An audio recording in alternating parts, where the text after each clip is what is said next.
was gonna do a little progress report and show you what we got going on, what the strawberries are looking like and everything, but might save that one next time because I got something pretty cool I want to show you here. We grow these tomatoes in these grow bags and they're really popular for us. This I don't know, they may call that like a 2-gallon. I don't know if it holds 2 gallons or not, but anyway, it's about a 2-gallon grow bag. They're reasonably inexpensive to buy the bag itself, and we start these tomatoes usually around January, sometime in January. I'd have to look at my book, but we grow them out and we transplant them into 50 cels, and from 50 cels we transplant them into these big bags, and we continue to grow them out, and we price them much more reasonably than most people do that sell tomatoes this size. When you buy one of these tomatoes from us, you should be picking tomatoes off of it in May. And usually around the 1st of May we'll have big fruit hanging on them. As you can see, we're here in the 1st of April and we've got big old blooms all over them. But they're to the point now, I'm amazed they've stood up as long as they have. If they weren't clustered so tightly together, they would not have stood up. But I've got to get these things suckered. So I kept saying I was going to get home at a reasonable hour and get on my table saw and rip some stuff down, and never made it happen. So I just ran over to the sawmill and ripped up some stuff out of a little piece of firewood, pretty much. Took a chainsaw and cut a piece of pine log this long and made a bunch of small tomato sticks.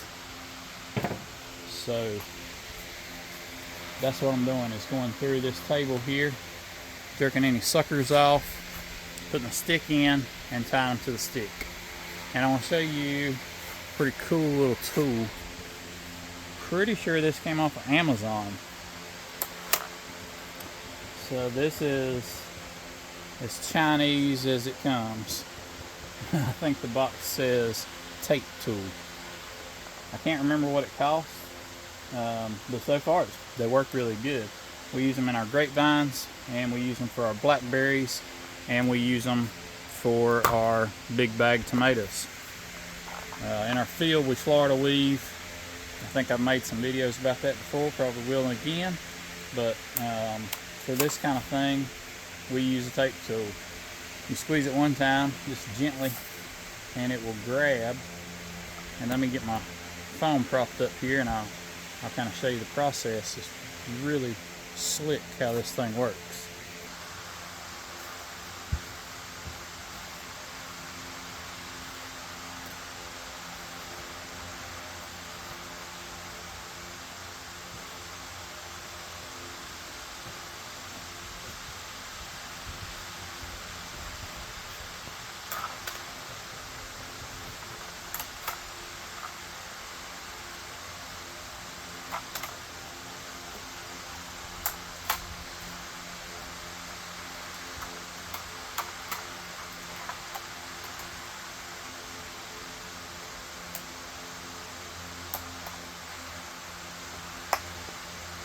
It does have to have tape in it.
Isn't that slick? And I can't remember what this thing cost, but it wasn't a tremendous amount. If I can remember when I'm putting this video together, I'm going to put a link in there for you in case you're interested in getting one of your own. But whether you're a home gardener or whether you're doing what I'm doing, this is a really handy little tool, and for no more than they cost, we've got I think we've got 3 of them, and we use the heck out of them. And they come with several rolls of the tape that goes in them and a box of the little staples, and it may fall apart here in the next few minutes, but so far that we've gotten really good service out of it. And I would say at this point, if it does fall apart in the next 5 minutes, I'm going to go back to Amazon and buy another one because I like it that much. But I just thought I would throw a little video together and just kind of show you how that worked, because I thought it was pretty cool and might help somebody. Another thing that we do, well, this is actually new for this year. We've taken the same age of tomato and we're put them in hanging baskets. And these are going to start trailing over the hanging baskets. These will need to be hung up here pretty soon. But I think that'll be a neat little deal. I think people will probably get into that. We didn't do too many of them because I don't like to go overboard when I'm trying something new. I wasn't going to, but I'm going to take you for a little greenhouse tour here just to kind of show you some new stuff that we've been up to. We've been really busy, so I could have been filming tons of videos, but I just don't have the time to walk around with a camera. But I am going to show you a little bit about what we got going on, because I'm pretty tickled with some of our stuff. Alright, so we got these bags of Easy Wave petunias. These are Al's pouches. Those seem to be pretty popular. Last year we planted in the top, and the one in the top didn't seem to do all that good, so this year we just planted down the front, and now I kind of wish I'd planted in the top. I don't know. We'll see. This is some verbena hanging baskets. They've got some sizing up to do yet, but we're here in the very first part of April, so we've got time. These are some old tomatoes that are getting pretty wilty. Need a little shot of water. We try not to overwater tomatoes because it just makes them long stretch. Got a bunch of 1801s that are starting to come along. We do kind of 3 sizes of plants. We do the 4-inch cups. We do 6-inch cups, or 6-inch pots rather, and then we'll do 1801s. And I guess I went out of order because it kind of goes from 1801 is like a more expensive, larger bedding plant. Then it goes up to the 4-inch cup, which is a little more, and then we go up to a 6-inch pot, which is a little more yet. But we're doing some new things this year, and some of it's going great and some of it's not. This is nonstop begonias, and they look like garbage. I'm not proud of those at all. This is called ponytail grass. Some of it, we got some right down there that's a little bigger. This is Torrenia. Never grown Torrenia before. It was really big and bloomed out and pretty, and I cut it all off recently, as you can see right here, to bush it on out, and it has worked because they're getting really full and pretty. That's going to be a really nice 6-inch pot here in a couple weeks.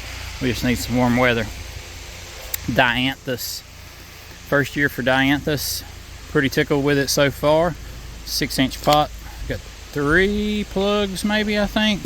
Probably going to cut the tops out of these, bush them on out. New Guinea impatiens, of course. Red rooster grass, we always do that. We've got 3 colors of Ipomea, or decorative sweet potato vines. Some Gerber daisies over there. Some more pouches. which needs some water. We got our little floating mouse-proof table here with some cucurbits seeded on it. Down here we've got some petunia hanging baskets that were growing low and slow. I'm just kind of learning, I try to be constantly learning, but I have found that if you keep the petunias on the floor where they're a little colder, they get a little more compact and real thick and full and pretty. Some solid colored bloom masters, a lot of mixed pots that are coming along pretty nicely. Real tickled with those. And just getting pretty full in here. A lot of petunias, a lot of black and white. Calibrachoa, a lot of easy waves. This number 3 house next door is hanging completely full of easy waves. And I think that's about it for this house. But I appreciate y'all watching, and if you got any questions, let me know in the comments. I'll try to answer them. If you're enjoying the videos, hit that subscribe button. I'd appreciate it. I'll see you next time.